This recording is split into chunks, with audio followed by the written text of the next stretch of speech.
bonjour tout le monde. J'espère que vous allez bien. Donc, j'ai piqué la place à mon mari ce matin. Ça devait être lui qui, qui devait apporter la parole. Et puis il avait un thème qui me plaisait bien, donc je lui ai dit, je vais le faire à ta place. Donc on est revenu d'une semaine d'Avignon. Juste avant de commencer, je voulais juste vous remercier pour vos prières, parce qu'il y en a plusieurs qui ont prié pour nous. On est parti avec l'équipe de Jeunesse en Mission une semaine pour un camp d'évangélisation sur Avignon, avec une église qui organise ça là-bas. Ça s'est fait un peu en dernière minute, parce que la ville a décidé en dernière minute de maintenir le festival. Et du coup, on en a profité. Ça fait 10 ans qu'on y va. Et du coup, là, c'était la 10e année qu'on y allait. Il y avait un petit groupe, vu que ça s'est fait en dernier moment. On était, je pense, une vingtaine de personnes. Mais alors que des motivés, hein, c'était super. On avait tout un groupe de jeunes là-bas de l'église qui étaient vraiment passionnés de Dieu et qui avaient envie de partager leur foi. Donc on a eu 5 soirées où on allait dans les rues et puis on faisait des spectacles, donc des chants, des danses, pour des témoignages, des petites prédications de rue. Et il y a des petites foules qui se faisaient à chaque fois et plusieurs ont pu recevoir des Nouveaux Testaments, plusieurs langues, en anglais, en arabe, en français. Et on a pu prier avec beaucoup de personnes aussi. Donc on a eu des très bons échanges et on était contents aussi, Lucas et moi, de retourner dans la rue parce que c'est ce qu'on aime faire aussi, d'être dans la rue, d'aller rencontrer les gens. Donc c'était un petit retour pour nous à nos origines, quoi, à ce qu'on aime faire. Donc merci à tous pour vos prières. On est rentré vendredi soir. Les enfants ont suivi aussi, ils étaient avec nous tous les soirs. Donc ils faisaient les grasses mat et puis le soir ils se couchaient assez tard. Mais voilà, c'était chouette de voir Loïs qui se faisait des petites copines et puis d'autres personnes de l'équipe qui du coup allaient parler avec les parents. Donc c'était un bon travail d'équipe. La mission en famille, c'était super. Donc est-ce qu'il y en a qui sont en vacances ici ou est-ce que ceux qui sont en vacances sont tous partis? Il y en a qui sont en vacances? Ouais, trop bien. Ce matin, on va parler de partir en vacances avec Dieu, justement. C'est le thème. Alors moi, l'été, j'aime beaucoup. C'est la saison des barbecues, de la plage. Donc j'avais envie de parler de repos, le repos avec Dieu ce matin. Donc si on peut donner un titre, ça serait ça, c'est partir en vacances avec Dieu. Et on voit que les bureaux se vident pendant l'été, que les plages, elles se remplissent, parce que c'est vraiment l'été, la saison où il y en a beaucoup qui partent en vacances. Et le mot vacances, il n'est pas forcément clairement dit dans la parole, mais la notion de repos, elle l'est dès le début, dès Genèse, dans Genèse 2. Dieu bénit le 7e jour, il le sanctifia, parce qu'en ce jour, il se reposa de toute son œuvre qu'il avait créée en la faisant. Donc Dieu nous montre l'exemple, il s'arrête, il prend le temps de faire le bilan de ce qu'il a accompli, il savoure ce qu'il a fait, il dit c'est bon, et il prend le temps de se reposer. Je pense qu'il n'a pas besoin de se reposer, mais il nous montre cet exemple. Il nous montre l'exemple de savoir s'arrêter, de savourer ce qui a été accompli, de faire un petit bilan avant de passer à la suite. Et donc c'est pour la première fois dans la Bible, dans ce verset, que la notion de sabbat est introduite. Sabbat, c'est un temps de repos, un temps d'arrêt, un temps de pause. Et on peut, nous, l'étendre un petit peu dans notre vie chrétienne à avoir un congé sabbatique, à prendre un petit week-end, avoir bien sûr le sabbat chaque semaine, d'avoir un temps de repos, mais ça peut être aussi pour les vacances d'été, d'avoir un temps un petit peu plus conséquent de vacances, de temps de se reposer, de se ressourcer. Et alors, les vacances, pour certains, ça n'a pas la même définition. Il y en a qui vont être en mode farniente, on se repose, on va être sur la plage, sur un petit transat, au soleil, un petit cocktail, un petit bouquin. Perso, moi, j'aime beaucoup ça. Et puis, il y en a qui vont être en voyage organisé. On se lève à 6 heures du mat, on prend le bus et on voyage et on visite un maximum de choses parce qu'on a peu de temps pour visiter tout ce qu'on fait, tout ce qu'on a envie. Et du coup, leur programme est presque plus blindé que le reste de l'année, alors que c'est les vacances. Où il y en a qui se disent, moi, j'en profite pour retaper ma maison, pour refaire les tuyauteries, pour, je sais pas, enfin, qui en profitent pour faire tout ce qu'ils n'ont pas fait dans l'année, classer les papiers, tout ça. Puis pareil, c'est un agenda qui est assez finalement bien rempli pour des vacances. Donc on va regarder ce que Dieu nous dit pour le repos. Comment vivre bien ses vacances, comment vivre ces temps de repos, à la fois l'été, mais aussi tout au long de l'année. Parce que c'est un temps qui est voulu de Dieu. Les vacances, c'est quelque chose que Dieu a voulu. Il nous a montré l'exemple de se reposer. Et dans la Bible, il en parle régulièrement, d'avoir ce temps d'arrêt, ce temps de pause, de ressourcement. C'est voulu par Dieu. Autant le travail a de la valeur et est voulu par Dieu, autant le repos aussi est voulu de Dieu. Donc on peut commencer avec Deutéronome 5, c'est le verset 12 à 15, et ça parle du sabbat. « Observe le jour du repos pour le sanctifier comme l'Éternel ton Dieu te l'a ordonné. Tu travailleras 6 jours et tu feras tout ton ouvrage, mais le 7e jour est le jour du repos de l'Éternel. Tu ne feras aucun ouvrage, ni toi, ni ton fils, ni ta fille, ni ta famille, ni les esclaves, ni les serviteurs, ni les servantes. Tu te souviendras que tu as été esclave au pays d'Égypte et que l'Éternel ton Dieu t'en a fait sortir à main forte et à bras étendus. C'est pourquoi l'Éternel ton Dieu t'a ordonné d'observer le jour du repos. » C'est Deutéronome 5, versets 12 à 15. Alors on pourrait s'arrêter là ce matin et dire c'est un commandement. Le sabbat, le temps de repos, c'est un commandement. Dieu nous l'ordonne. Prenez du temps pour vous reposer. C'est pas super ça, on a un Dieu exceptionnel quand même. Hein. Des fois on a un peu cette image de Dieu qui est un boss, qui veut qu'on travaille, qu'on le serve 24 heures sur 24. Mais c'est un Dieu qui nous dit aussi, reposez-vous, prenez le temps.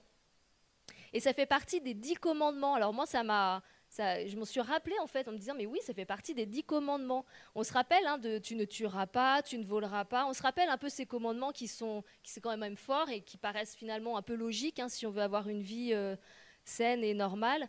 Mais ce commandement-là, il est au milieu, tu observeras un jour de repos. On se dit, c'est bizarre que ça fasse partie de la liste des 10 commandements. C'est les commandements les plus essentiels pour avoir une vie selon le royaume de Dieu. Et le repos en fait partie. Et pourtant, combien de fois on oublie de suivre ce commandement? De se dire, c'est facultatif. Non, c'est un commandement, hein. Ça reste un commandement, comme tu ne tueras pas. C'est pareil. Les conséquences sont peut-être différentes, bien sûr, mais ça reste un commandement de Dieu qui a une valeur aussi forte que les autres. Et je pense que ce n'est pas pour rien que Dieu nous a donné ce commandement, c'est parce qu'il y a une clé pour avoir une vie équilibrée, une vie réfléchie, une vie efficace avec Dieu. Ce que j'ai beaucoup aimé dans le verset 15 et qui m'a sauté aux yeux quand j'ai préparé ce temps pour ce matin, c'est que ce temps de repos, il est fait pour se souvenir aussi. Tu te souviendras que tu as été esclave au pays d'Égypte. Alors c'est marrant parce que justement le peuple d'Israël a été esclave en Égypte, ils travaillaient tout le temps. C'était un travail qui était imposé, ils étaient dans un rythme soutenu, ils n'avaient pas de jour off du tout, pas de congé, c'était vraiment l'esclavage. On peut se dire, mais nous, attention de ne pas nous remettre sous le joug de l'esclavage, sous le joug du travail. Le travail est bon, mais il faut que ça soit équilibré. On peut des fois en faire une idole du travail. Et la deuxième partie du verset, tu te souviendras de ton Dieu qui t'en a fait sortir à main forte et à bras étendus. C'est se rappeler aussi, le temps de repos, c'est un temps pour célébrer Dieu, pour se souvenir de ce qu'il a accompli dans nos vies, pour se souvenir de son œuvre, de sa puissance, que c'est lui finalement qui est au contrôle. C'est pas nous, c'est lui qui est au contrôle. Nous, on a beau travailler 24 heures sur 24, 7 jours sur 7, au bout du compte, on reste limité parce qu'on est humain. Et Dieu, au travers de ce temps de repos, nous dit, c'est moi qui suis au contrôle, c'est moi qui suis Dieu. Et on remet les choses à la bonne place. Nous, êtres humains, on est limités, et lui est Dieu, il n'est pas limité. Ce que nous ne pouvons pas accomplir, Dieu peut l'accomplir.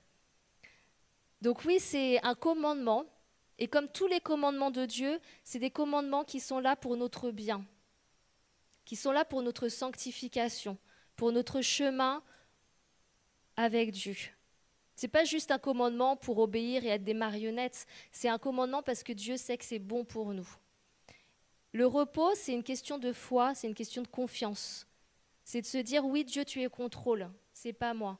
Moi, combien de fois j'ai voulu faire les choses par moi-même, par mes propres efforts, et je me suis tuée à la tâche en me disant, si moi je le fais, personne ne le fera, ou en voyant tous les besoins autour de moi, en me disant, il faut que je réponde à tel besoin, à tel besoin, à tel besoin, il faut aider telle personne, il faut faire ci, il faut faire ça, il faut faire ci. Et à la fin, je me suis retrouvée épuisée, parce que inconsciemment, je me prenais un peu pour Dieu en me disant, je suis indispensable. C'est Dieu qui est indispensable dans nos vies. C'est Dieu seul qui peut nous aider, qui peut résoudre tel problème, telle situation. Et donc, c'est pour ça que le temps de repos, le sabbat ou les vacances ou les congés sabbatiques, ces temps-là, c'est des temps où on dit à Dieu, tu es au contrôle, je te fais confiance pour résoudre tel problème, je te fais confiance pour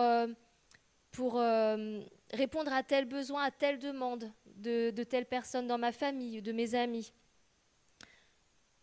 Je te fais confiance. C'est une discipline, hein, le sabbat, le temps, de prendre des temps même dans l'année, c'est une discipline. Il y a des gens qui ont du mal à s'arrêter parce que ça se planifie hein, finalement dans l'agenda. Moi, je sais que je suis quelqu'un d'assez active et je me souviens à l'université, par exemple, j'étais en licence et j'ai fait cette année où je ne suis pas du tout allée en cours parce que je me suis mis en dispensée d'assiduité. Donc ça veut dire quand on ne va pas en cours parce qu'on travaille à côté. Et donc, du coup, je récupérais les cours de mes amis pour étudier, mais à côté, j'enchaînais 3 travails en même temps. J'avais 3 boulots plus l'université. Et j'accumulais comme ça plusieurs activités. J'ai eu ma licence, donc j'étais contente, mais c'est vrai que c'était une année qui était assez intense. Quand j'étais enceinte de Loïs aussi, il y a quelques années, j'étais en train de diriger une école de disciples, une école d'art de jeunesse en mission, donc c'est 6 mois qui sont assez intenses. On a beaucoup de répétitions, on a beaucoup d'enseignements, donc j'organisais tout ce qui est la logistique autour de cette école. Et en même temps, on m'avait demandé d'aider pour Un cœur pour Lyon, je ne sais pas si vous vous rappelez. Donc c'était un gros événement d'évangélisation avec un collectif d'églises, d'une 40aine d'églises. Et donc je m'occupais de tout ce qui était la programmation du dernier week-end, le week-end final au double mixte. Donc il y avait 4 réunions avec 2000 personnes et je m'occupais de ce qui se passait sur scène, des coulisses et des 30 volontaires qui géraient la salle plénière. Et ça, c'était 2 mois avant d'accoucher. Et je me souviens, Lucas ou d'autres personnes me disaient « Laurence, reste assise derrière avec la sono, tu dis ce qu'il faut faire, mais tu restes assise » parce que j'avais les contractions et j'avais prié, je dis « Seigneur, j'espère que je ne vais pas accoucher pendant ce week-end, que j'ai le temps de me reposer avant ». Mais pour dire que finalement, la notion de repos, d'arrêt, ce n'était pas trop dans mon vocabulaire, ça ne faisait pas partie de mes priorités.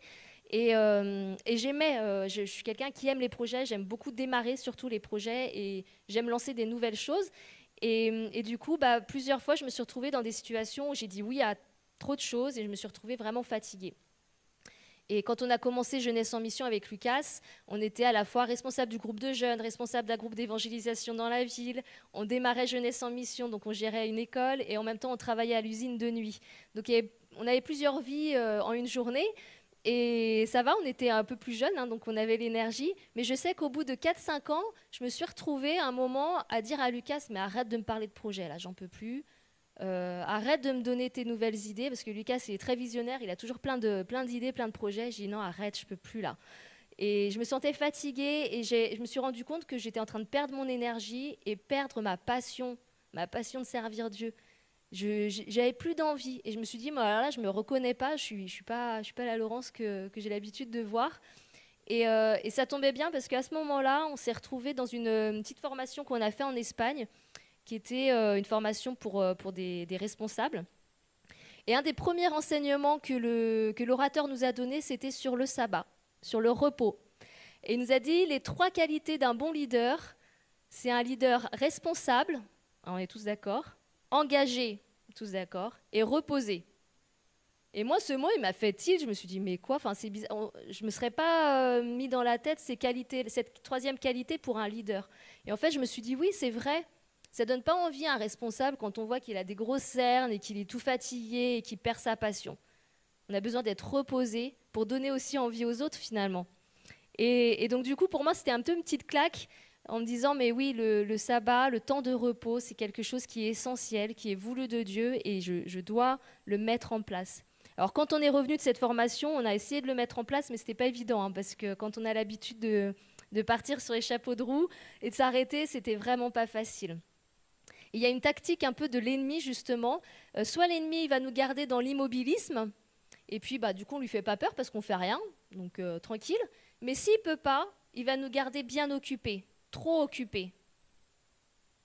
Tellement occupé que finalement on s'épuise jusqu'à tomber. Tellement occupé qu'on oublie même de prendre du temps avec Dieu. C'est même un peu vicieux pour ceux qui sont dans le ministère, pour les pasteurs, pour ceux qui sont très engagés dans l'Église, parce qu'on se dit, mais je fais ça pour Dieu. Oui, et en même temps, si on oublie d'être avec Dieu, ben, il y a quelque chose qui est faussé. Vous voyez ce que je veux dire? Il y a une perspective qui est faussée, et ça devient plus juste. Et il y a plein de choses, je pense, que Dieu ne nous demande pas, mais qu'on fait parce que bah, c'est juste une habitude, c'est une routine, c'est comme ça. Notre cœur y est aussi, mais Dieu ne veut pas qu'on soit épuisé. Et donc, il y a un peu cette tactique, hein. Moi, je vois autour de nous, on voyage dans pas mal d'églises, on voit pas mal de missionnaires, des gens qui sont dans le ministère. Il y a combien de burn-out on voit, hein. C'est un mot d'ailleurs qui est devenu très connu depuis plusieurs années.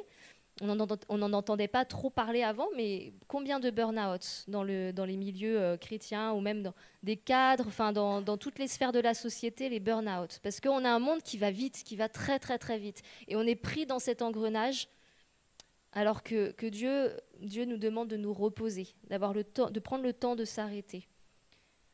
L'épuisement, c'est grave, il y a des conséquences qui sont graves. On a moins de patience avec les autres, donc nos relations, elles sont mises à mal. On a aussi, moi je l'ai vécu, moins de capacité à guérir intérieurement. Parce que des fois, on a des choses qui nous blessent, hein, dans nos relations, dans des choses qui se passent dans la vie. Et puis on continue, on accumule. Puis au bout d'un moment, ça devient vraiment de l'amertume, de la rancœur. Et je me suis rendu compte que quand je prenais le temps de me reposer, de venir aussi à Dieu, lui dire, bah tiens, telle chose m'a blessé, telle parole, telle critique, telle circonstance, et ben, je prenais le temps de me reposer avec Dieu et de guérir. On a besoin de repos pour guérir, pas que physiquement, mais aussi spirituellement et mentalement, émotionnellement. Quand on est épuisé, on n'arrive plus à prendre ce temps de guérison. On fonce tête baissée dans les activités, on est dans la précipitation, et du coup, on prend plus de recul et on prend des mauvaises décisions. On perd l'intimité avec Dieu, parce qu'on n'a pas le temps, donc on perd l'intimité avec Dieu. On perd facilement le contrôle des pensées, des émotions. On a tendance aussi à se décourager beaucoup plus facilement, à s'apitoyer sur son sort. Sous l'effet de la fatigue, on peut être dans les excès, l'excès de la nourriture, des dépenses, plus que de raison. On est plus faible à la tentation, c'est plus difficile. Et on perd notre passion. On perd notre envie de faire les choses. Donc la question que j'aimerais qu'on se pose ce matin, par rapport à la cadence qu'on a au quotidien, dans notre vie quotidienne, c'est qu'est-ce qu'on est prêt à perdre en continuant dans cette cadence. Si on a une cadence qui est comme ça soutenue, est-ce qu'on veut prendre le risque de perdre notre rire, notre sens de l'humour? Est-ce qu'on est prêt à perdre notre paix, notre vision, à endommager notre couple, les relations avec nos enfants, avec nos amis? Soyons vigilants avec le rythme que nous nous imposons. Des fois, c'est la société qui nous impose, des fois, c'est nous-mêmes, on s'impose un rythme. Mais je crois qu'on peut faire des choix pour avoir ces temps de pause. Des fois, ça peut être que quelques minutes dans la journée. Il n'y a pas besoin de tout de suite mettre en place un gros planning, mais quelques minutes pour respirer, se calmer, être dans la présence de Dieu, se rappeler que Dieu, il est là avec nous. Des fois, c'est mettre en place un petit week-end dans l'année. C'est aussi mettre en place le sabbat, une journée de repos par semaine, ou des vacances annuelles. On a tous des rythmes différents, hein, des besoins différents. Mais ce qui est important, c'est d'être discipliné dans ces temps de repos. Quand ça ne vient pas toujours de façon naturelle, hein. Ça demande des efforts.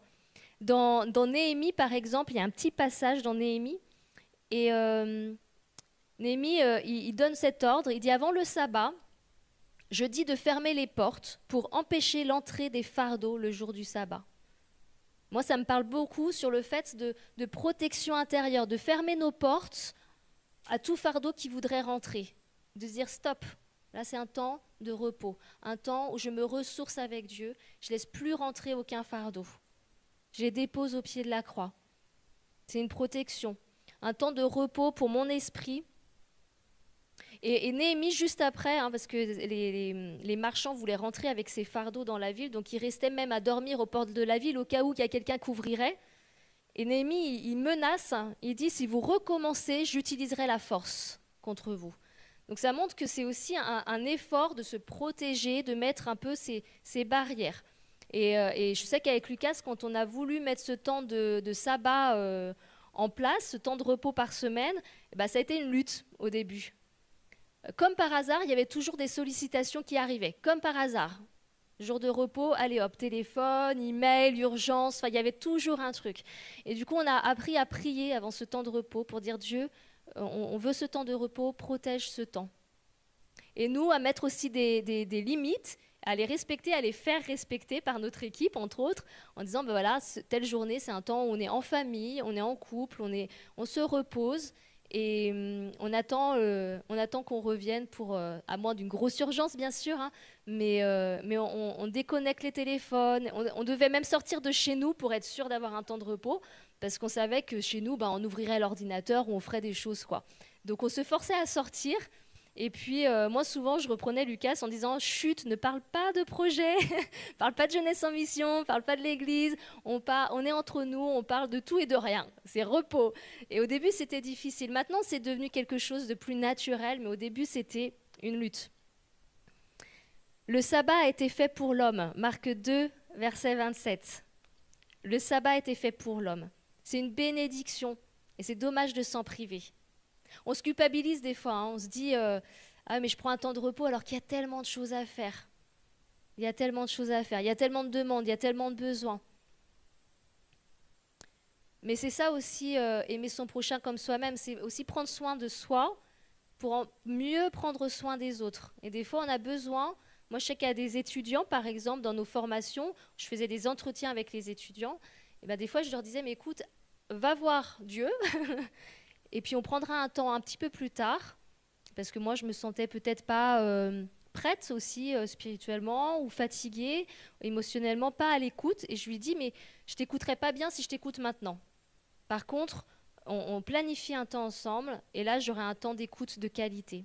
Il y a plusieurs étudiants qui m'ont remercié de leur dire ça, parce qu'ils disaient, mais au moins, on sait que quand tu nous écoutes vraiment, et que tu as une écoute de qualité, et tu prends soin de nous au travers de ça. Donc, c'est pas grave de dire non, de dire, non, là, je peux pas. C'est pas possible. On a des limites, on n'est pas Dieu.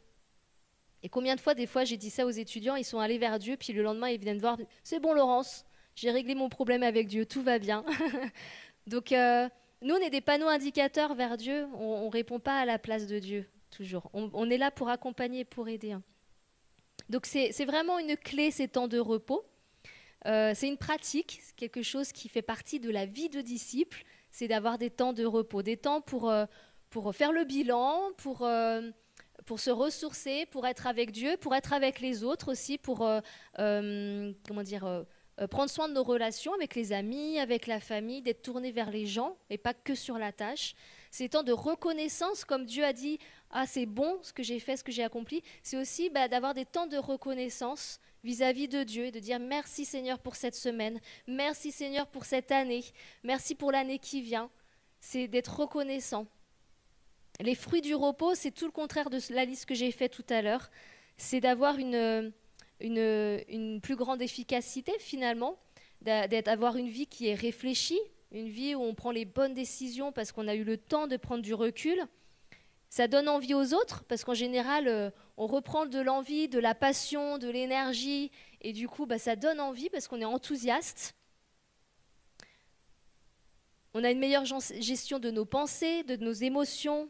On a plus de créativité, on a plus de concentration. Donc on y gagne. Des fois, on se dit j'ai peur de m'arrêter parce que j'aurai pas le temps. Et finalement, on est plus efficace si on s'est arrêté et qu'après on repart avec toute la force dont on a besoin. C'est vraiment pour moi vivre une vie en abondance finalement, d'avoir ces temps de repos. Je voudrais vous lire un extrait d'un livre que j'aime beaucoup, je vous encourage à lire, c'est Les rythmes de la grâce, si jamais vous voulez le livre. C'est très concret sur comment ralentir dans notre vie très, très, très speed et très active. Ralentir pour avoir une vie qui est attentive, réceptive et réactive à ce que Dieu fait en nous et autour de nous. Ralentir pour prendre conscience du sacré qui nous entoure et auquel nous sommes souvent aveugles. Ralentir pour vivre de manière plus réfléchie. Il est impératif de ralentir pour vraiment tirer profit de ce que Dieu nous dit ou fait dans nos vies. Nous devons nous arrêter et faire une pause. C'est alors seulement que nous pourrons reconnaître ces moments où Dieu s'approche de nous dans le déroulement de la journée et y répondre de manière appropriée. En ralentissant, nous devenons capables de discerner le sacré et de reconnaître la présence et l'action de Dieu dans l'ordinaire de nos vies. Moi, je trouve ça très beau. Et combien de fois j'ai pas vu Dieu agir? Puis finalement, quand je me pose, je me dis, ah mais oui, si, dans la journée, il m'a parlé. Il a essayé de s'approcher de moi. Il a fait telle ou telle chose. Et je ne prends pas le temps de le remercier ou d'être reconnaissante ou de célébrer son action parce que je suis dans le quotidien, je suis dans ma petite routine.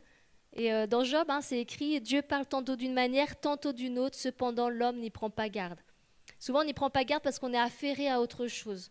Et si on prend le temps de se poser chaque jour, je suis sûre que vous allez voir que Dieu est là, que Dieu s'est approché, que Dieu a fait quelque chose dans la journée. C'est vraiment discerner l'action de Dieu et sa présence. Si vous ralentissez, si je ralentis. Alors le repos, je pense que c'est physique dans le sens où on doit prendre le temps dans l'agenda de se reposer, physiquement. Mais c'est aussi le repos dans la tête, parce que des fois on ne peut rien faire, puis avoir la tête où ça continue et ça fuse et ça boue à l'intérieur et on pense à plein de choses et on fait des plans dans nos têtes. Pour être dans le repos, c'est demeurer avec Dieu. Il y a une démarche à faire, c'est déposer nos fardeaux à Jésus, pas les reprendre après, les déposer, et hop, on les laisse. Parce que des fois, on a tendance à les déposer, puis après, on le remet sur le dos, puis on repart avec. Non, une fois que c'est déposé, c'est déposer. Et demeurer avec Dieu. Je vais vous donner quelques versets qui parlent de ça. C'est dans le calme et la confiance que sera votre force. Amen. Ésaïe 30,15. Recommande ton sort à l'Éternel et mets en lui ta confiance et il agira. Psaume 37, verset 5. Vous me dites amen si vous êtes d'accord.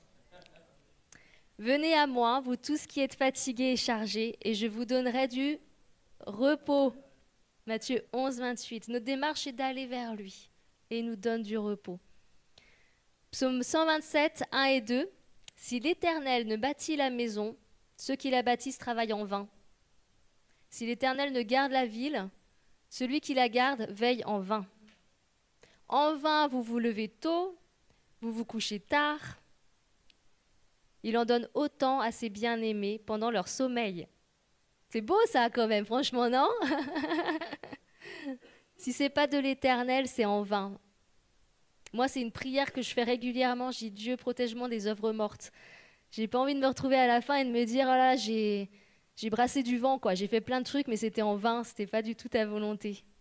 Même si c'était des œuvres qui paraissaient bonnes, faisons les œuvres de Dieu, des œuvres qui sont éternelles.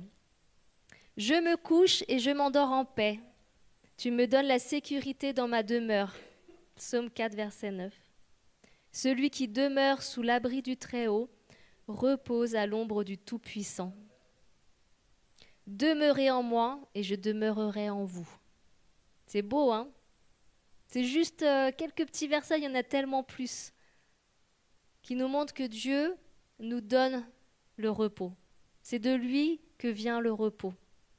C'est un commandement, c'est pour notre bien, et c'est lui qui le fait. Quand nous, on n'y arrive pas parce que les circonstances sont trop difficiles et que la tête, elle ne peut pas s'arrêter, rappelons-nous qu'on a autorité sur nos pensées, les mettre captives, les rendre captives à Jésus.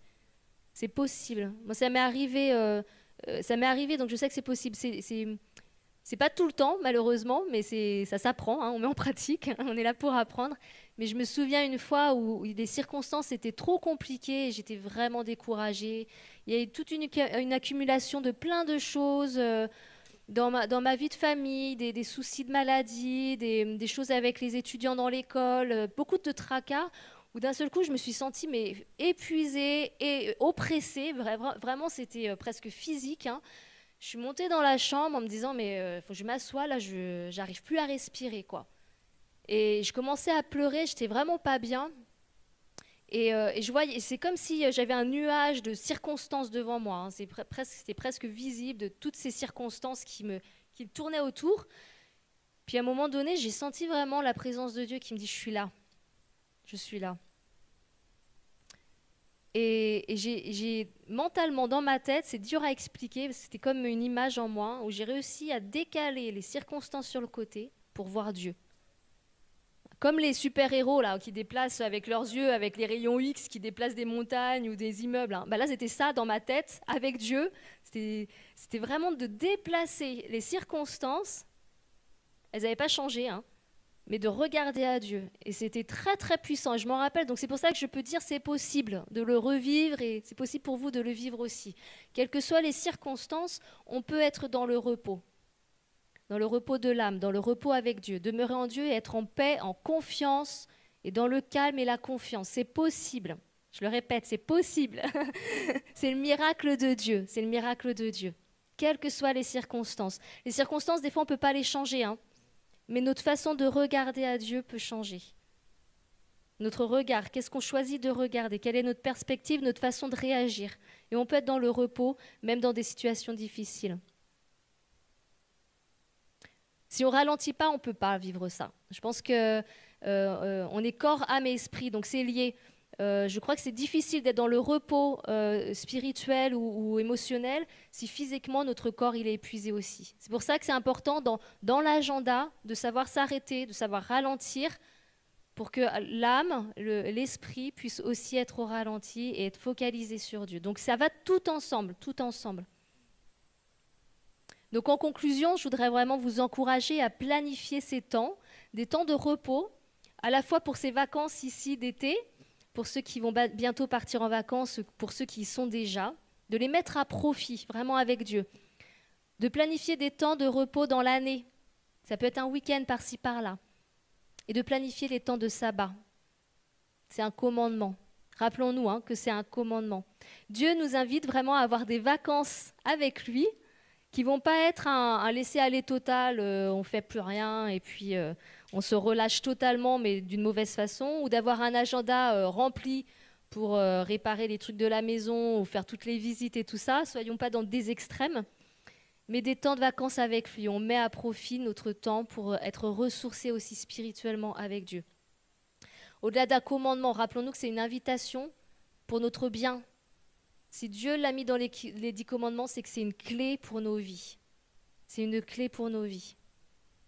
Pour être à la fois reconnaissant de tout ce qui a été fait dans le passé, de profiter de l'instant présent et d'être dans la foi par rapport à l'avenir.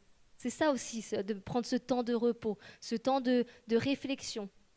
Reconnaissant du passé, profiter du présent et être dans la foi par rapport à l'avenir. Alors je vous encourage à mettre au profit vraiment ces vacances.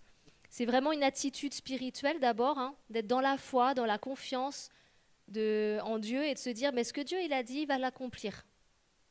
Et d'être dans le repos par rapport à ça. Alors quelques exemples, je voulais vous finir par des exemples concrets peut-être. Moi je sais qu'il y a quelque chose que j'aimais bien faire et que j'ai envie de refaire cette année, c'est que toute l'année, pendant mes temps personnels avec Dieu, mes temps de prière, de lecture, j'écrivais soit un verset qui me parlait, soit une pensée que Dieu me donnait, et je faisais un journal toute l'année. Quelques petits mots par jour, c'était pas forcément long. Et pendant mes vacances, au mois d'août, je prenais le temps de tout relire, tout ce que Dieu m'avait dit dans l'année. Mais j'étais choquée de voir qu'il y avait vraiment un fil conducteur, une ligne rouge, où je voyais que Dieu m'avait parlé dans plein de domaines, et puis que finalement, quand on regarde sur toute l'année, on voit que ça se suit, quoi, ça se tient. Il y a un message de Dieu qui est très très fort. Et on oublie tellement vite qu'on ne se rend pas compte en fait de l'étendue de ce que Dieu est en train de nous dire. C'est pour ça qu'on a besoin des temps de réflexion pour vraiment méditer la parole, de méditer tout ce que Dieu nous a dit, tout ce que Dieu a fait dans nos vies. Je mettais les miracles, je mettais les prières exaucées dans ce journal. Et c'était vraiment pendant ces vacances, du coup, pour moi, un temps de célébration, un temps où je me rappelais de tout ce qui a été fait. On peut sinon oublier le positif, puis on se rappelle du Covid, on se rappelle de tout ce qui a été difficile dans l'année, les restrictions et tout ça. C'est facile là, de s'en rappeler en ce moment. Et on oublie que Dieu est là. On oublie que tout ce que Dieu a fait dans notre quotidien. Donc voilà, je vous lance un peu ça comme exemple si vous voulez profiter des vacances pour commencer un petit journal où vous notez tout ce que Dieu vous dit, tout ce que Dieu fait dans vos vies. Vous pouvez dire, tiens, je vais faire un petit temps de jeûne pendant les vacances. 1 ou 2 jours, ou ça peut être jeûne de téléphone, jeûne d'autres choses. Hein. C'est à vous de voir, de déconnecter un petit peu de tout pour vous ressourcer vers Dieu. Ça peut être, je vais décider de faire un plan de lecture, peut-être une étude sur un thème dans la Bible, voilà, que j'ai à cœur. Par exemple, moi, je sais que j'avais étudié dans la Bible, j'avais pris plusieurs passages pour voir comment Dieu parle. Est-ce que Dieu nous parle et comment est-ce qu'il nous parle? C'était trop révélateur pour moi. Ça a touché ma vie de faire cette étude-là. Donc, prenons le temps de mettre nos vacances à profit pour avoir ce temps de repos, pour être ressourcés. Vous êtes d'accord avec moi? Ou vous êtes endormi? On a tellement parlé de repos que du coup, je vous ai endormi. Voilà, donc c'était la pensée de ce matin, de mettre vos vacances à profit. Merci.